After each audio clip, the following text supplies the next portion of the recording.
या सगळ्या प्रकरणात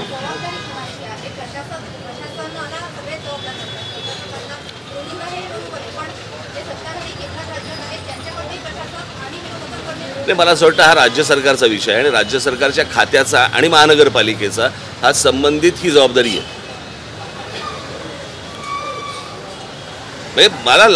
मला काल ऐकल्यावरती लाजीरवाडी गोष्ट तुम्हाला पनवेल आणि ठाण्यावरनं लोक आणावी लागतात साफसफाईला.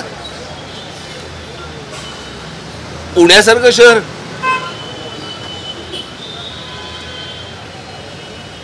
इथे राज्यातनं सोडा बाहेरच्या आपल्या राज्यातनं सोडा बाहेरच्या राज्यामधनं लोक येत आहेत राहत आहेत की एक चांगलं शहर म्हणून आणि त्या शहरामधली ही कमतरता. बाहेरच्या महानगरपालिकांकडे लोक मागावी लागतात तुम्हाला साफसफाईसाठी. एका अधिकाऱ्याचं निलंबन या सगळ्या प्रकरणात अधिकाऱ्यांचं निलंबन केलं जातं आणि नंतर परत त्या निलंबनाने प्रश्न सुटणार नाहीत ना. निलंबनाने काय होईल तुम्हाला म्हणताय सगळं शांत होईल. ज्यांच्या घरामध्ये पाणी शिरले मी काल गेलो त्यांच्या अंगावरती एक कपडा होता फक्त.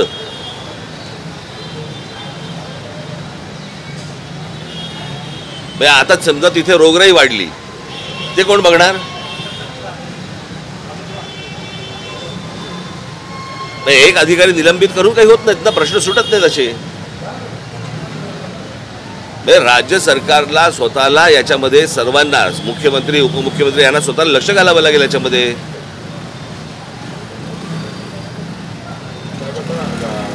उल्लेख केला की पुण्याची 5 शहरं झालेली आहेत. गेले 15-20 वर्ष एक विषय सुरू आहे की पूर्व पुण्याला स्वतंत्र महापालिका असावी आणि काल शरद पवारांनी एक प्रस्ताव करले की आता पूर्व पुण्याला स्वतंत्र महापालिका करून प्रशासनाचा ताण हलका होणार आहे का किंवा हे प्रश्न सुटणार. ते मला हे बघा मुळात पहिल्यांदा एखादं शहर असतं तिथे खूप एजन्सीज काम करत असतात बरोबर आहे. मी काल म्हटल्याप्रमाणे साधारणपणे मुंबई महानगरपालिका आहे म्हाडा आहे अजून काही इतर काही सगळ्या त्याच्या पुण्यामध्ये पण आहेत. या सगळ्या ज्या काही आपण काय संस्था ज्या काही म्हणू आपण सरकारच्या यांची एकत्र कधी बैठक होते का हो.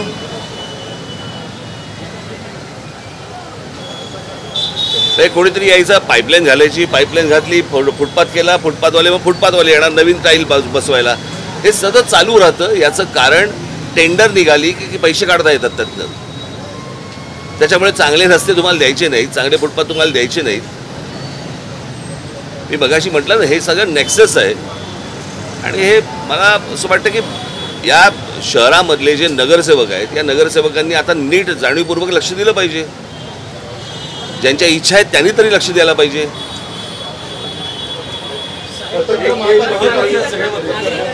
नाही मी परत तेच सांगतो ना आता एक असली काय आणि स्वतंत्र असली काय. मुळात जर यांच्या बैठका जर होणार नसतील तर तेही बरबाद होणार.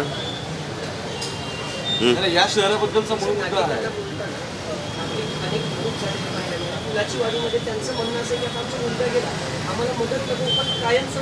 खरं आहे.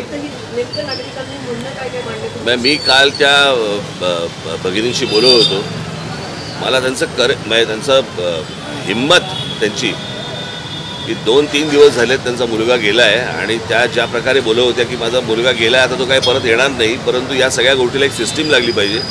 मला असं वाटतं की हे जर एका मातेला कळू शकत असेल हे प्रशासनाला नाही कळत. हे तर येऊन नुसते बसलेले आहेत हो. इथे स्वतःच्या पोटचा गोळा गेलेला आहे पोटातला. स्वतःचा मुलगा गेलाय तो. 3 दिवसानंतर या हिमतीने त्या बाई बोलत होत्या. मला खरंच आश्चर्य वाटलं.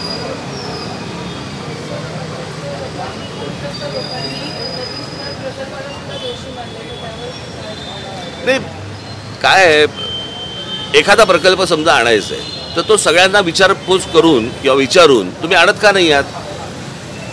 बस आमच्या मनामध्ये आलं आम्ही आता हा प्रकल्प करणार आहोत. का रे पत्रकारांशी बोलत काय नक्की करणार आहेत. का नागरिकांशी नाही बोलत आहात तुम्ही. काही काळबेर आहे का त्याच्यामध्ये.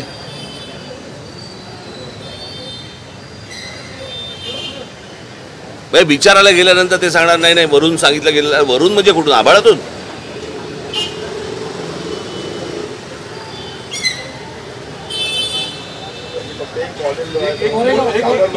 अहो तुम्हाला आठवतंय का मी महानगरपालिकेमध्ये जाऊन एकदा एक प्रेझेंटेशन दिलं होतं तुम्हाला आठवतंय का. बरोबर की नाही? त्याच्यानंतर या सगळ्या गोष्टी सुरू झाल्या. मग मला असं वाटलेलं एक प्रेझेंटेशन जर मी महानगरपालिकेला तुमच्या समोर देऊ शकतो, बरोबर ना? तिथे इतर नागरिकही आले होते, सगळ्यांसमोर दिलं ना. म्हणजे त्याच्यामध्ये काही लपवाछपी नव्हती ना. मग जर समजा केंद्र सरकारच्या कोणत्या तरी एका आर्किटेक्टने असं येऊन इकडे कामं करायची आणि नदी सुधार प्रकल्प करायचा, दाखवा लोकांना, सांगा लोकांना तुम्ही.